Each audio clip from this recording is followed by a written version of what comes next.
this isn't what they taught me in political science in the 70s, even at the University of Oregon. But what we're seeing around the country is enormous energy on the right with increased voter turnout. If you compare this election cycle to 2008, there's actually fewer Democrats turning out and far more Republicans. So it's an interesting phenomenon that's going out there. I think whether it's Trump or Cruz, they're kind of bringing into the fold a whole new group of voters. That's not without controversy, obviously. These debates, I never thought I'd see some of the subjects that are being discussed today out there, but there's a lot of energy for change, and I think that's what happens after 6 years of any president.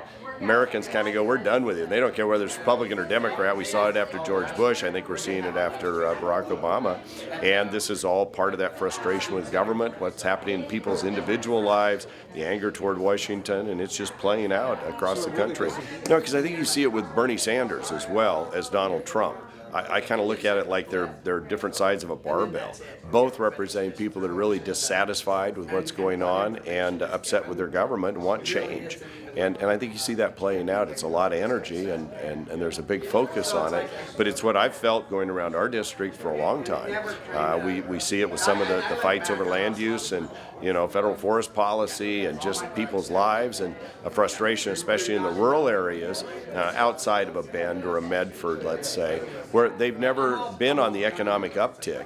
And they only it just seems to ratchet down, and they just seem to work harder and feel like they're falling further behind. There's a lot of that across the country. We have to figure out how to bring back this middle class, how to reach people who are in poverty, bring them up out of poverty in a positive way. I think you'll see a real focus on that with Paul Ryan and House Republicans putting forward some proposals. Will be pretty creative in that respect to try and get people out of poverty, get America back on its feet again.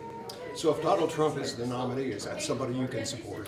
We'll see who the nominee is. Hasn't been determined yet. My intent is to support the Republican nominee.